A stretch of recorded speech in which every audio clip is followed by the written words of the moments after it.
माझं नाव स्वप्नील नागनाथ ठाकर, राहणार बावीस, तालुका बार्शी. माझं शेती गट नंबर 414 मध्ये आहे आणि माझ्या शेतीमध्ये विहीर आणि बोर आहे. तर त्या विहिरीसाठी कनेक्शन दिलं, वीज कनेक्शन मिळालेलं आहे. ते पाटील डेपो इनामातून म्हणून आहे, तिथून होतं. आणि परत MSCB कडून ॲडिशनल डेपो म्हणून एक नवीन डेपो तयार झालेला आहे. तर जुनं कनेक्शन आमचं कट करून त्यांनी ॲडिशनल डेपोवर कनेक्शन मला दिलेलं आहे. पण ॲडिशनल डेपो ज्याच्या शेतात आहे तो आम्हाला कनेक्शन जोडून देत नाही. मी MSCB कडे यासाठी वारंवार तक्रार केलेली आहे. 2 महिने झाला आम्हाला शेजारी पण त्रास देत आहेत आणि तशी तक्रार मी MSCB कडे लिखित तक्रार आज दर 15 दिवसाला या हिशोबाने दिलेले आहेत म्हणून. पण MSCB काय शेजाऱ्याच्या विरोधात कुठल्याही प्रकारची ऍक्शन घेत नाही. त्या संदर्भात मी पोलिटिशियनला पण तक्रार देण्यासाठी गेलो असता पोलिटिशियननं सांगितलं की तुम्ही तुमची तक्रार MSCB कडे द्या. MSCBने ज्यावेळेस आमच्याकडे तक्रार देऊ त्यावेळेस आम्ही ऍक्शन घेऊ असं सांगितलं होतं. पण MSCB कुठल्याही प्रकारची ऍक्शन घेत नाही. शेजारी त्या नवीन डेपो तयार आम्ही केल्यानंतर त्यासाठी मला पैशाची मागणी करत आहे. पण माझं जुनं कनेक्शन आहे. जुने कनेक्शन असल्यामुळं माझं कनेक्शन हे बिरसा मुंडा योजनेतून आहे, बिरसा मुंडा कृषी क्रांती योजनेतून आहे. तरी त्यामुळे मी त्यांना पैसे देऊ शकत नाही असं त्यांना सांगितलं. म्हणून ते सारखं वारंवार मला त्रास देत आहेत. त्यांनी डेपोच्या म्हणजे आमच्याकडे जाणाऱ्या कनेक्शनच्या जंप सोडवणं, परत तक्रार दिल्यानंतर त्या जंप वायरमॅनने जोडून दिल्यानंतर परत 2 तारात कट करून जोडून दिले. परत तक्रार दिल्यानंतर त्यांनी तारा जोडून दिल्या MSCBनं. परत शेजाऱ्यांनी काय केलं की डेपोची फ्युजा काढून डेपोला कुलूप लावलेला आहे. डेपोला कुलूप तर हे सुरुवातीकडून नवीन डेपो झाल्यापासून आहे.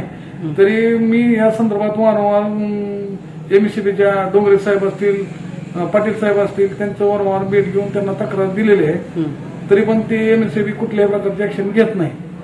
या संदर्भात मी तसा लेखी अर्ज मान्य तहसीलदार साहेब, मान्य DO ऑफिस आणि मुख्य कार्यकारी अभियंता MSCB यांना दिलेला आहे. तरी पण MSCB त्यांच्या विरोधात कुठली तक्रार करत नाही.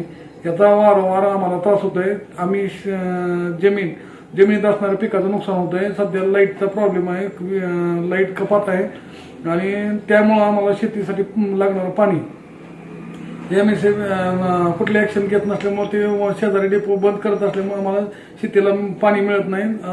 सध्या शेतीत असणाऱ्या पिकाचं नुकसान होत आहे. त्या डेपीच्या त्या पेटीला कुलूप किती दिवसापासून लावलंय? डेपी ज्यावेळेस नवीन डेपो झाला आहे त्यावेळेस पासून त्या डेपीला कुलूपच आहे. आता सध्या पण कुलूप लावलं? आता सध्या पण कुलूप आहे.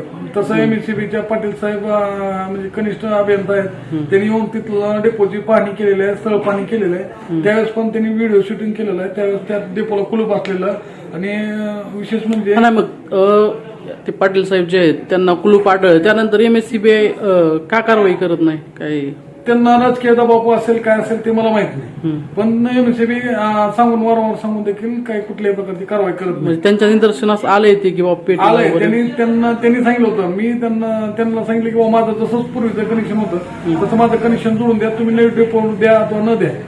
पण ते MSCB तसं काही करायला तयार नाही, कारण जुनी लाईन सगळी त्यांनी काढून टाकलेली आहे. त्यामुळे MSCB आणि तिथून मी अनुसूचित जमातीत असल्यामुळं वारंवार मला शेजाऱ्याचा त्रास देणं चालू आहे. आणि काल तर अक्षरशः MSCBचे वायरमॅन आले असता.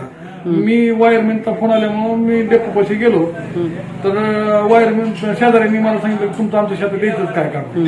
तर डेपो त्यांच्या शेतात असल्यामुळे डेपोकडे जायला मला म्हणजे त्या अडवणूक करतायत वारंवार. म्हणजे असं खोड्या करणे आम्हाला लाईट. आणि त्या डेपोपासून जे पुढे जाणार कनेक्शन आहे ते फक्त माझं एकट्याच आहे. त्यामुळं दुसऱ्या कुठल्या शेतकऱ्याचं कनेक्शन नसल्यामुळे त्यांना दुसरा कोण शेतकरी तक्रार करत नाही. तेव्हा मला पिकाचं नुकसान किंवा माझ्या घरी जनावर आहेत, जनावर आम्ही शेतात राहतोय, जनावरांना पाणी पिण्यासाठी पाणी लागतंय, ते पाणी आम्हाला मिळत नाही सध्या. तुमची मागणी आहे की जे कोणी दोषी असतील त्यांच्यावर कारवाई करावी?